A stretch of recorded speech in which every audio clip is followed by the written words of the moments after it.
Hello guys, this is Octavius with North American Archery. Thank you so much for tuning into our channel. Today I want to talk to you about the American Leathers Kangaroo Krossover. Now, I've had several videos over the years that have came out, as you know, if you are subscribed to this channel, and I always get asked about the shooting glove that I use. I do have an early review on this about a year and a half ago when I first got this glove, given some of my initial takes and my initial response on how it shoots and how I used it and all kinds of different things.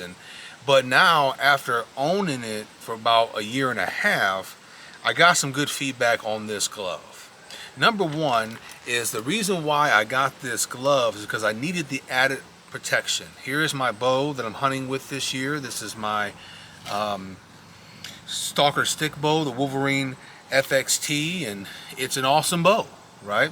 But it's a 60-pound bow, right? So I can't just use whatever glove or whatever tab that you just get off the shelf at a Walmart. I gotta get a glove that has that added finger protection in the finger stalls. So I went with an American Leather Kangaroo Krossover. Now, the thing about it is that this glove is going to be an investment. It's not something that's going to be cheap. It's going to cost a little bit of money. I believe I paid $79.95 for this glove a year and a half ago, and for the most part it's held up. However, I've had a couple drawbacks with this glove that I'm going to share with you. But first, let me tell you what's good about it. Number one, it's American made. It's an American made glove. It's awesome. It looks good. It fits good on the hand. It's just good to go, right? Number two, it has neoprene on the back of the glove to where it can really stretch around your knuckles when you tense up your hand when you're getting ready to pull that string back, and it breathes well so it doesn't sweat. So you can see there's a little bit of a gap there, and then your whole hand is open. Your whole hand is open as well, so that your hand, when it gets sweaty, it's not going to have that leather just be sticky to your actual hand. It's going to let it breathe, and it doesn't feel like you can't wait to get off the glove, right? Some gloves encompass a lot more than that, and so that's really good about that. The stitching is really good on most of the glove as well. However, let me get into some of the drawbacks of the glove. Number one, the stitching came apart in the glove. You can see that the stitching is all on the fingertips, kind of hanging off there. My wife had to do some corner stitching on there to keep the corners down. I wear an extra large shooting glove. My hands have always been pretty big ever since I was a teenager. So a large is just not in the cards for me. So I had to go with an extra large, but when my fingers go forward in the finger stalls, it pushes out the actual stitching.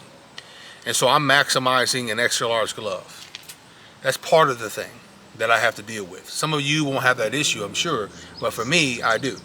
And so I'm gonna have to have my wife probably touch up the stitching on this once a year easily. Right now, I've shot this for a year and a half, and I can already tell that before I go out hunting this fall, I'm gonna have to have my wife touch this up a little bit. But with that said, even though I have some stitching issues in the finger stalls, I usually blow through a shooting glove once a year, and this is going on my second year with the same glove. All I got to do is change the stitching.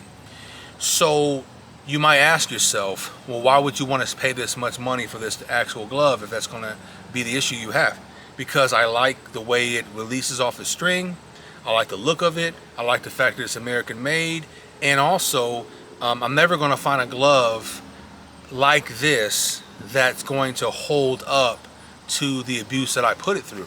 I shoot every day, if not every other day. So when you shoot that often, you're gonna really wear out a glove. It's not like I take this glove off and I just don't shoot it until hunting season. This gets shot every week, a lot, with a lot of tension on it, on a 60+ pound bow. So I put it through quite the rigorous life. And so if I can just replace the stitching on this every now and then when the stitching comes apart, that's all. I don't care about that.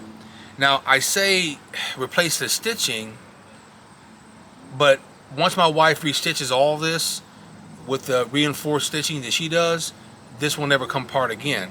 It's just that I think that the stitching on this was done for somebody with normal size hands. On the camera, I think that you can't really pick up how big my hand is, but my hands are pretty big for a man my size.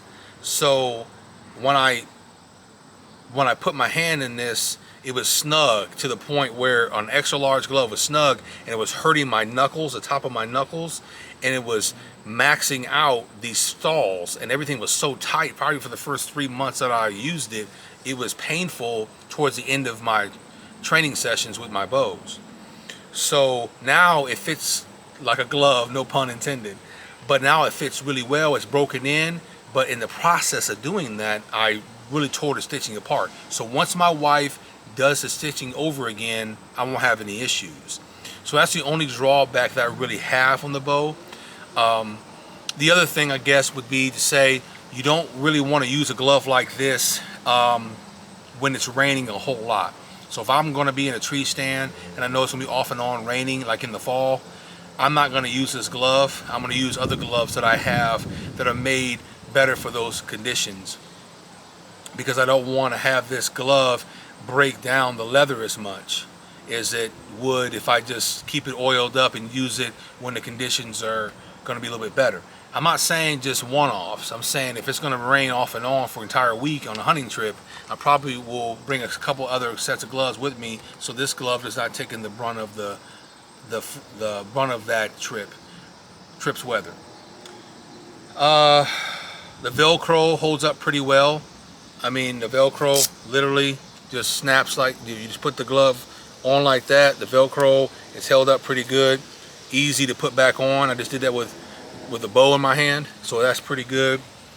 The rest of the stitching is pretty good, so I don't see anything wrong with the rest of the stitching. I just only have the issue with the finger stalls. It's a solid glove. A lot of people swear by it, but I just wanted to tell you, if you have bigger hands, you're going to have a little bit of an issue with it. When I ordered it, it took me about 3 days, I think, to get it. 3 to 5 days. You can get it on American Leathers. I will put a link in the description.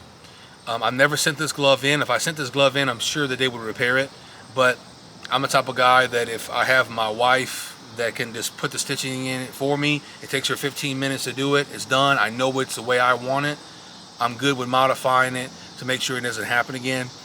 But I'm sure if I called American Leathers, they would fix this glove for me. I'm not at all debating that. So don't feel like once you buy this glove, it's just, you don't have to deal with, you won't be able to deal with them ever again.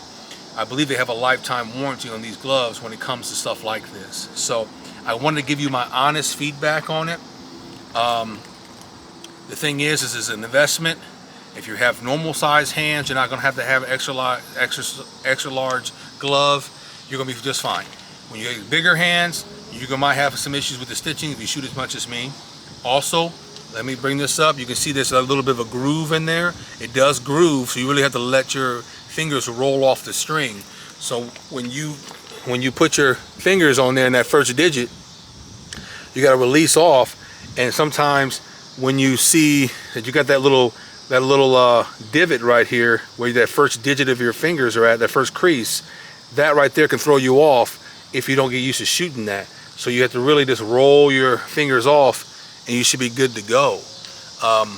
That's the only thing that I noticed when I started shooting this long term, that it's more firm there because I have the reinforced buffalo inserts in here. That's another thing. So right when you think the video is gonna be done, right? The other thing is that you can get plastic inserts in here, or you can get buffalo hide in the Kangaroo Krossover. So this is the most durable leather they said they found, and it's why they make the Kangaroo Krossover, and you can get the buffalo inserts in here in the finger stall, so you have that added protection. You don't feel the string as much, but if you have a higher poundage bow, you're not really looking to feel the string per se. You just want to have that added protection when you need it the most. So guys, I thank you so much for tuning in to our channel, looking at this review after a year and a half of owning this glove. It's my honest review. I don't want to not say the bad things about the glove, so I wanted to make sure, for me, I tell you what I've struggled with the glove and what I liked about it. And I thank you for your support. Continue to turn on your notifications. Thank you for all the things that you do. And remember this, you don't have to get ready when you stay ready. All right, guys, we'll talk to you later.